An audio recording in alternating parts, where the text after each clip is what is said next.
नमस्कार सांग माने आज मु आपण मानक शेयर करी अंडा आलू झोल जोड़ा कि संडे स्पेशल इवनिंग समय जोड़ा कि आमर रेसिपी बनई जोड़ा कि अंडा आलू झोल सहित चकुली रेसिपी आपण मानक आनी जोड़ा कि आपण मानक निश्चित भाव में भल लगे। आपण मैंने समस्ते चकुली सहित मटन चकुली खाई चिकेन चकुली खाई किंतु अंडा तरकारी सहित ये भाव में चकुली के खाई कि सांग मैंने हुए तो कम खाई किंतु मु आज आपण मानक अंडा तरकारी सहित चकुली रेसिपी आनी दीजिए जोड़ा कि आपण मानक निश्चित भाव में भल लगे। ये आज रेसिपीटा को वीडियोटा को शेष पर्यंत देखते ताहले बुझीपारे आज रेसिपी मुझे केमी बनई कि अंडा नहीं जोड़ा कि अल्प टिके बेसिक मसला ता सहित आमर जोड़ा कि अंडा को गोटे कड़ई देवा कड़ई अल्प टिके पानी दे कि समय फुटा देवा ता सहित आमर जोड़ा कि पियाज कि पियाजर जोड़ा पियाजर माने खोल को मध्य किसी देदेबा जोड़ा कि ताकू भल भाव में सीझा साहाय्य कर अति कम समय भितर सीझ सेपटे कड़ई अल्प टिके सोरिष तेल नहीं सोरिष तेल लो टू मीडियम जल गरम हो गलापर आमर माने सफा कर रखि जोड़ा कि अंडा को लो टू मीडियम जल भल भाव भाजवा जमीक अल्प टिके हलदी गुंड लंका गुंड टे भल भाव में भाजवा से भल भाव में भाजी हो गलापर ए अल्प टिके हलदी गुंड लंका गुंड जब एमती भाजवा ताहले अंडाटार अंडा को ऊपर स्तर बहुत बढ़िया कोटिंग माने बहुत बढ़िया मसला तार गोटे कोटिंग हो जाए। आपण मैंने चाहिए नॉर्मल सिंपल वे में भाजी पारे जमीक आम अंडा सिंपल वे भाजती किंतु यही लंका गुंड हलदी गुंड दे जदि आम अंडा को भाजवा ताहले से हलदी गुंड लंका गुंड आमर से अंडा को अंडा भीतर को भल भाव में पशिज सहित बहुत बढ़िया टेस्टी लगे मतलब देखा जमी यमी लगुच खाइबा तो बहुत बढ़िया लगे। देखो अंडा को भल भाव में तो भाजीदेली माने भल भाव में माने एपट सेपट भल भाव में जमी भाजी होगला से भली भाव में अंडा को भाजीदेली लो टू मीडियम जल गोटी गोटी करी भल भाव में भाजीदेवा तापर से कड़ई लो टू मीडियम जल आमर पियाज ता सहित अल्प टिके जीरा ता सहित अल्प टिके जोड़ा कि भल भाव में भाजीदेवा पियाज को भल भाव में भाजीगला लो टू मीडियम जल भल भाव में भाजीदेवा जमीक सी सफ्ट बनीज ता सहित काटी रखि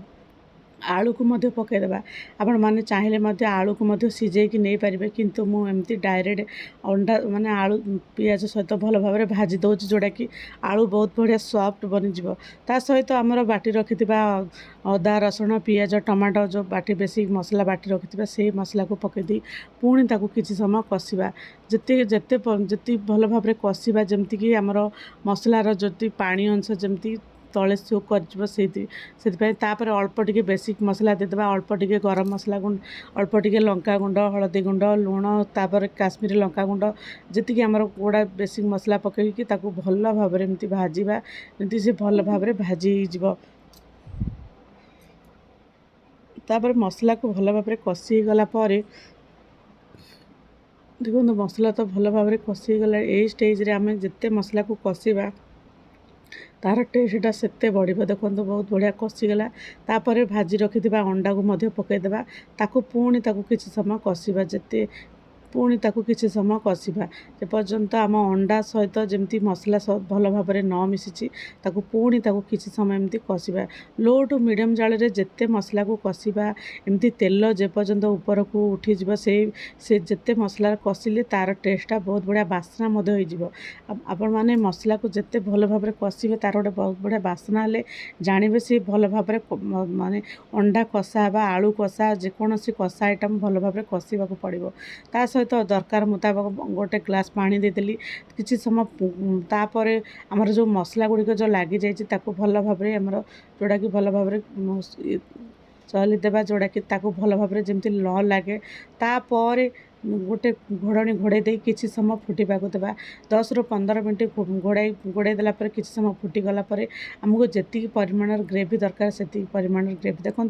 भल भाव में एमती माने लो टू मीडियम जल भल भाव में फुटवाक देवा आलू तो भल भाव में एमती आगुरी तो भाजी हो सहित अंडा सीझी जाइए सी अति कम समय भितर हो सहित किसी गुंड मसला जोड़ा कि अल्प टिके अलैच सहित गोटे डालचीनी सहित अनासी फूल को गुंड कर सहित किसी धनिया धनिया पत्र को मध्य ऐड कर देछि। एई गुंड मसला जदि आपण माने एई जेकोसी ग्रेवी आइटम रे जदि पकाउछन्ती ताहले तार बहुत बढ़िया बास्ना, जेहेतु एथिरे अलैच गुंड होइछि ता सहित गरमा गरम रेडी होगला। आमर किछि समय रहीगला पर गरमा गरम रेडी होगला अंडा आलू झोल। केते डेलीशियस लागुछि सांग माने, बहुत बढ़िया कलर मध्य आसीछि। माने गरमा गरम रेडी होइछि तापर रहीगला पर पुणी आ किछि समय बहुत बढ़िया कलर आसीजिवो। तापर गोटे टावा बसैदेली, टावर अल्प टिके तेल देदेली जोड़ा कि चकुली बनैबा पई। तापर गोटे आमर जोड़ा कि बाइगण साहाय्य रे हेउ जे आपण माने जेकोसी ये रे ताकू भल भाबरे गोल करदेबा। तापर आमर गोटे गला जोड़ा कि आमर